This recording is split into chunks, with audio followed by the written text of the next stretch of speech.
Hey everybody, we are back. It is the Half-Assed Scotch Review, the Metal Edition. The reason why I made this the Metal Edition, let me introduce my guest first so I can tell you all about it. My guest is, do you want me to go by Randy Allen? Randy Horton? Okay, good question here. I grew up Randy Allen Horton. Right. And I moved to LA and just said, well, Horton isn't like Nikki Sixx. It doesn't really sound like Six. I don't want to go that far. But let's just go to my middle name here, Randy Allen. So everybody in Phoenix, where I come from, always knew me as Randy Horton. I moved out here, Randy Allen. And so I just added the whole thing in there together now, Randy Allen Horton. Today, let's go Randy Allen. We're doing a rock and roll show today. Okay, it's Randy Allen, everybody. Yeah. Hi. You don't have to project as loud. Oh, you don't either. How do you like that bite back, huh? I haven't seen you in a long time, dude. Yeah, it's been a while for sure.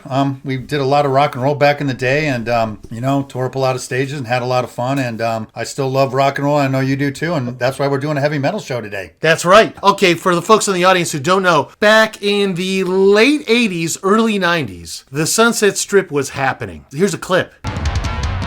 I was probably about 18 years old. I started this band, and Randy ended up playing in the band with me. Randy played drums, and I played bass. That is right. Yeah, I played drums. Yeah. Yes, you did. Yeah. We were in that band, Rough Justice, for about 2.5 years. Yeah, about 2.5 years. And then the band fizzled. Music changed. The Seattle scene came in. We decided to stick together with a couple of dudes that we knew, and we started something a little bit heavier, and it was the Suicide Union. Yeah. And then we did that for a little while, and then I bolted. Yeah. I kept going, even heavier. Together, The Ruin. Yep. With, Tim Steiner and Phil Buckman was in it, and had a lot of fun. Kept doing it, hoping something would happen. It's getting into the '90s, and rock and roll wasn't what it used to be. That's right. But eventually, that kind of started fading away, and just started doing cover bands. Did a Mother Love Bone tribute thing, which was really cool. I didn't know that. You didn't even know? I didn't know that. No. You got to see some video because Tim Steiner does Andrew Wood like you wouldn't believe, man. Really? Yeah. I got a good show from the Coconut Teaser. We'll watch it sometime. I would love that. Yeah. We can't forget guitar player and friend of the show and friend to both of you and me, Mr. Mac Burkseth. Yeah, Mac Black. Oh, Mac Black. Fantastic dude. Wish he was down here still. He's up in Washington running. Mac. It's literally been 30 years. Oh, yeah. If you go 30 plus the 3, it'd be like about 33 years. Yeah. What? All right, let's get to the show. Randy, not a big scotch drinker. Well, if you're talking scotch, I am an aficionado of one type here. I believe this is about the best scotch there is on the market these days here. I think you have some bottle with some fancy name on it or something, but Jack Daniels is my scotch right here. If you have any cans of Coke, we can do this and drink some Lemmy's and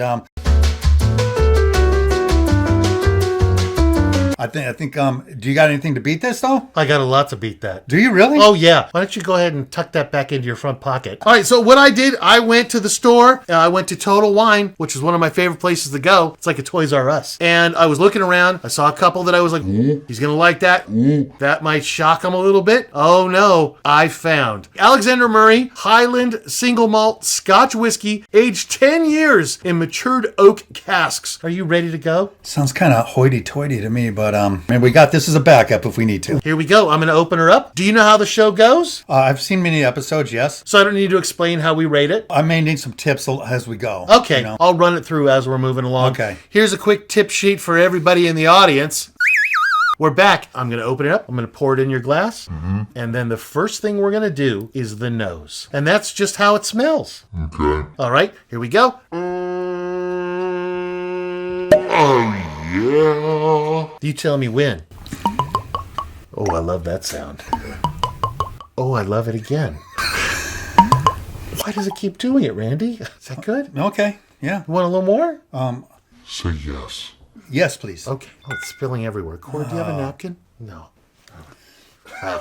You ready? All right. The first thing we're going to do, hold your glass, pinky out. Oh, my God. Would Lemmy be doing that, man? Do it. Try. There you go. Is that kind of... It's good. Your pinkies are huge. That's what she said. Now do a swirl. That's called a schnoogel. Then the first thing we're going to do on the metal edition of the Half-Assed Scotch Review is the nose. All you got to do is stick your nose in there. And give it a sniff. Oh. You mean like the old days? Really? Okay. You can close one nostril. Okay, well, I smelled it here, so does it get different each time or something? Well, or keep doing it. Try one more time. does it matter how far you have the finger out? Yeah, the pinky helps. Now tell me what you smell. Porcupine. But come on now. There's no wrong answer. This times like 10, I guess. Okay, Jack Daniels times 10. Yeah. We've never had that before. I'm going to do the host nose now. I'm starting to get a cramp in my finger. Do you have to keep it it out. Okay. All right. All right, here we go. Oh my. Oh yeah. Sorry. I smell plum and burnt sugar. Yeah, I haven't had a plum in a while, but it does kind of remind me of eating a plum. Okay. It does. Second thing we're going to do on the Half-Ass Scotch review. We're going to get our straws, right? Metal edition. No, there's no straws on this show. There's no straws. Okay. No. The next thing we're going to do is what we call the palate. You just put it in your mouth. That's what she said. Swirl it around a little. And then let it slide down your throat. And just tell me what you taste. You do the whole thing or just some of it? Just a sip. Perfect. I think he loves it. Man, it packs a punch. It does? Keeps going. Yeah? It just keeps going. Let's focus on your mouth right now. Okay, there's an explosion. Okay, explosion in your mouth. Tongue and side cheek explosion. Right. And since I am not any kind of a Scotch connoisseur, I just have to keep going towards that it is a very good Jack Daniels. Would you say that it would be the best Jack Daniels you've ever had? I guess it might. Okay. I'm so sorry, Lemmy. There's So nothing sorry. wrong with that. Come on, Lemmy would not be holding this. Oh, Lemmy would hold scotch. Maybe not pinky out. Maybe he'd have something hanging off his pinky. Yeah, he would for Yeah, sure. a groupie. All right, I'm going to do the host mouth now. Cannonball. Here we go. I did the same thing. That must mean good, right? I'm getting a dark chocolate. I'm getting a little bit of a coffee. Totally different from the nose. A mocha. I'm trying to remember the keywords I'm supposed to say. Mocha. Do one more. Think. Really focus on the taste you're getting. Let your brain and your mouth talk to each other. In private. The only reason I'm having trouble here is because for decades I've had a bit of a reputation of a guy who likes to, have some drinks. Yes. And the goal was to get the drinks in me and get to the desired response where you were inebriated. Right. Or a double or triple inebriated. So I never really thought much about the taste or here or texture or pinky out or stuff. So it's kind of a new experience here thinking about it and not just, let's go! Right. This is more potent than this. Right. So we're learning a lot today here. You are. All right, give it another sip. Really focus on the tastes that you're Okay. receiving. All right, here we go. You got to do the swirly thing and all that. You're supposed to do that? You don't have to swish it as much. Or gargle. All right. All right, here we go. Let your mouth and your brain have a conversation. Just tastes like a great whiskey. I keep calling it whiskey because it's Scotch whiskey. Scotch is whiskey. Okay. You can only be called Scotch if you're made in Scotland. Hold on, here's a picture of Randy riding a Loch Ness Monster.